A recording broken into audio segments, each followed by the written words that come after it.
Hello and welcome everybody to Miss Envy here on YouTube. Sit back, relax, put your feet up, grab your favorite drink and allow me to do the scrolling while we explore my TikTok algorithm from this last week. It's time to get curious.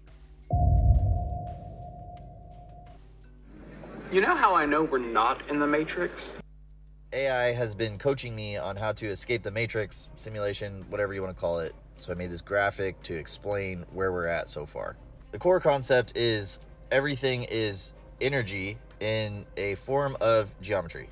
Water on a speaker can illustrate this. Harmonic tones create symmetrical patterns. In the same way, the molecules of the water and the particles that make up those molecules do. DNA creates the living things that can interact with the simulation. As a fractal antenna, it reads the vibrations of the simulation so that you, your character, can interact and survive in it. It's creating a multiplayer online thing like World of Warcraft, where your consciousness controls the player. Your body would be like the haptic feedback suit in Ready Player One. Suit is your nervous system with the plexus or chakras, whatever you believe, giving you feedback in the form of emotions and feelings. Instead of the goggles, your brain is processing all the geometries. This is according to the ancient info I was told to investigate. I found this in almost every tradition, and in every single one they put their best characters inside of this shape, which is a part of the code of the simulation. This square root of 2 is the binary sequence, it's cell division. Square root of 3 is the division of the cube, that's how we have the 3D world. The square root of 5 is the golden ratio, which gives harmony and proportion to everything in the world. So the player just reads the polarities. It's just like hot, cold, light, dark, soft, hard, all that stuff. You're just processing the polarities, which is interesting because the quantum part talks about the observer effect, saying it plays a direct role in shaping reality. 200 years ago, we figured out that's what snaps the waves into particles. So essentially, you're rendering reality like the game renders the environment, you and all the other players. So you and everybody else in the universe use that and entanglement to create a networked system exactly like how your brain and galaxies work. So why are we here or playing the game in the first place? Well, why do we play games? We'd like to see what it feels like to be a character that we're not. We'd like to have adventures and interact with other players. Knowing the rules allows us to have the best experience in the game. This is actually from my book, which is what I've been trying to document. These graphics are from Geometrix. We're not trying to escape. We're trying to get as many perspectives on how this works to have the best possible experience here and express that. We're all here for different reasons. Maybe the only reason we're playing is to help each other figure it out. So essentially what this guy is talking about is we're all just playing a video game. This is our meat suit, our avatar, and our souls are basically at the realms of the controls, the gaming controls. I like this idea that we've come here to explore, experience, and that we've set the difficulty level of this game to whatever we know we can handle. Interesting concept. It's, just another way of describing what we think is our purpose here, juggling around labels and language. Speaking of which, check this out. Once you realize that witches call it spells, Christians call it prayer, spiritualists call it manifestation, atheists call it the placebo effect, and scientists call it quantum physics, you realize that everyone is talking about the same thing and just calling it by a different name, but no one is denying the existence of the power of the mind, of the power of belief, and the power of intention, and the ability to create the life you want by your thoughts, your words, and your actions, and your beliefs. So we know if everyone can agree that something is going on that is bigger than us, something linking us to this law of attraction, this law of becoming, this law of oneness, can't we all agree that we want to decide right now to make our reality the reality of our dreams? If you're with me, say yes in the comments, because let's have a fucking great year. All right, so if you can suspend your disbelief and believe that, let's see if you can believe this. So my ET parents are Zeta, so they're gray. And, of course I have... Why don't you have a big head and huge eyes? Yeah, so my physical DNA is, human, which is, once again, this mix, this hybridization. We're an experiment. We're a hybrid experiment. But my soul is very much so connected to the Zetas and the Galactic Federation. Now, you were telling me before the program that you just had a baby. Yes, I did. Is it a human baby? Yes, he is. However, I did tell my galactic family that if he wanted to show up looking a little bit more alien, that would be okay too.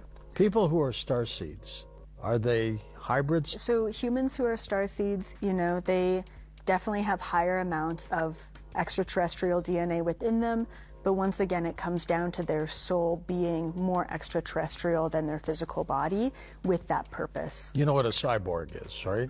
Yeah. Part human, part machine? Yep. Are they making some of those? Not really. They're really focused on more of the organic biological. How many people could be starseeds and they don't even know it? A lot. I think there are so many starseeds on this planet who have no idea who they are and why they're here, which does lead to a lot of mental health and anxiety and depression. Isn't that interesting that a lot of us could actually be starseeds and are experiencing depression and anxiety and we don't know why? I've actually found out by discussing it with a regression specialist, and I forget the credentials now exactly and the person's name. If you want to know, reach out to me. You can actually find out what your starseed is, where you're from. Apparently I'm a Lyran. It's the starseed most associated to cats. That's why you see so many cats on this show. Anyway, according to her, we're just one big experiment. Alien and life forms on this earth spliced together in a petri dish. Speaking of labs and experiments, check this out. Something doesn't feel right about these 40 monkeys escaping the biolab.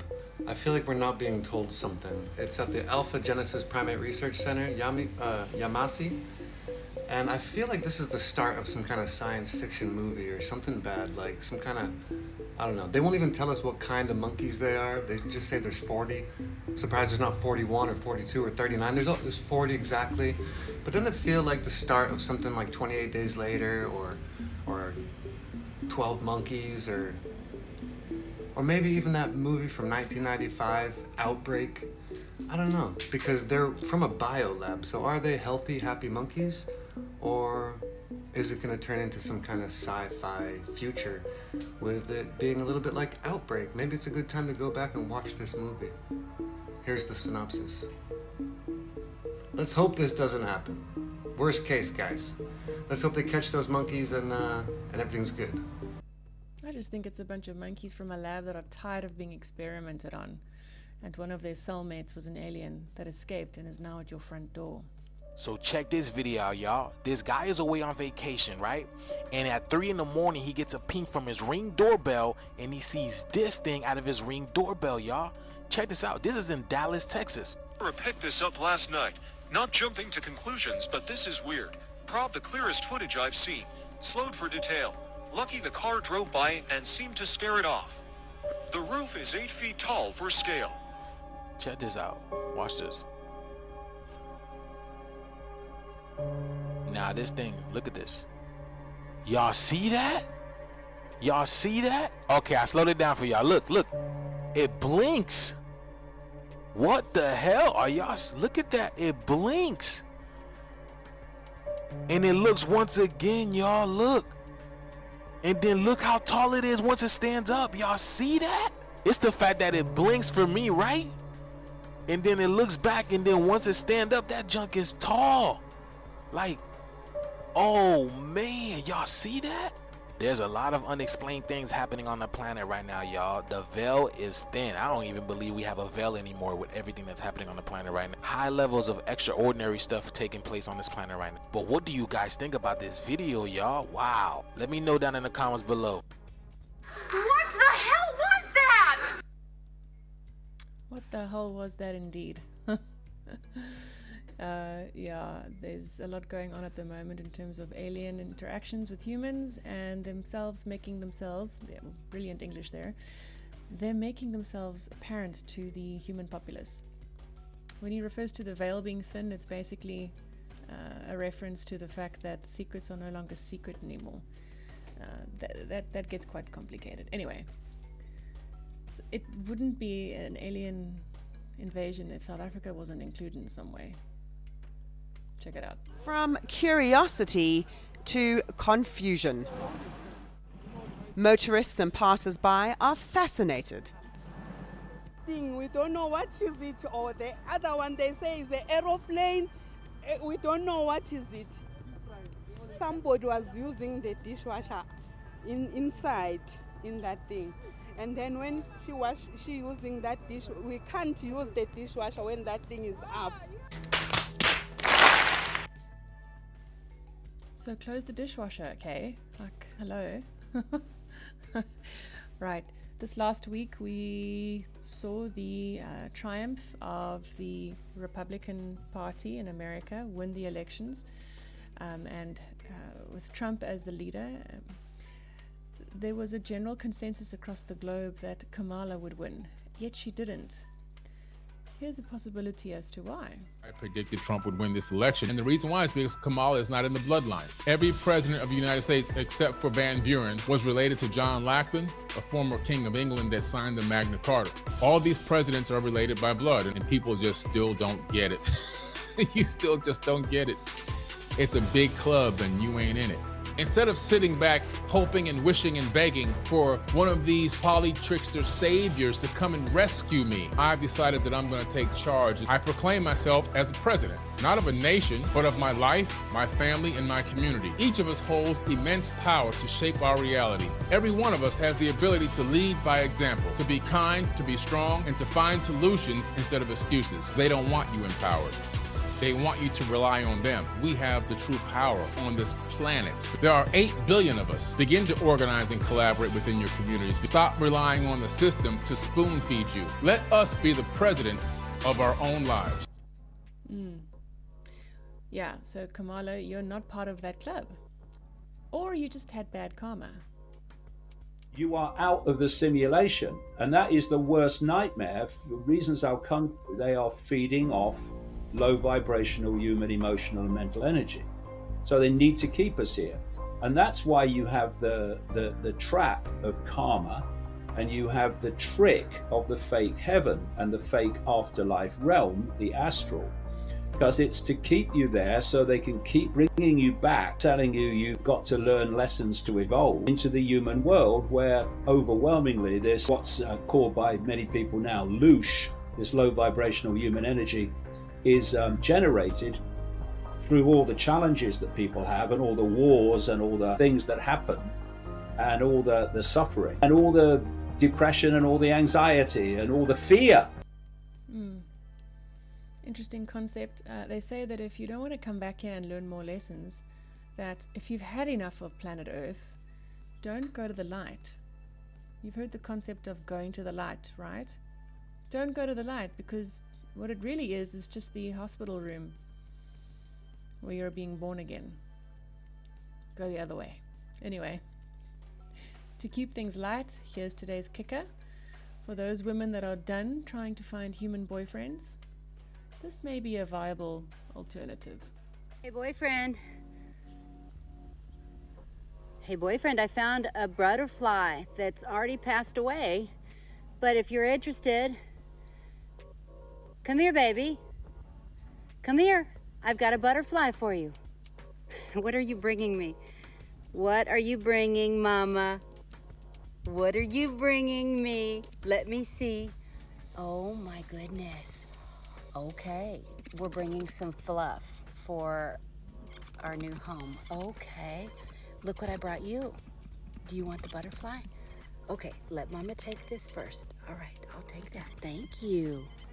Well, thank you. Are you gonna? Thank you so much, kind sir. There we go. All right. You're such an angel. Thank you, chap. All right. You go get busy.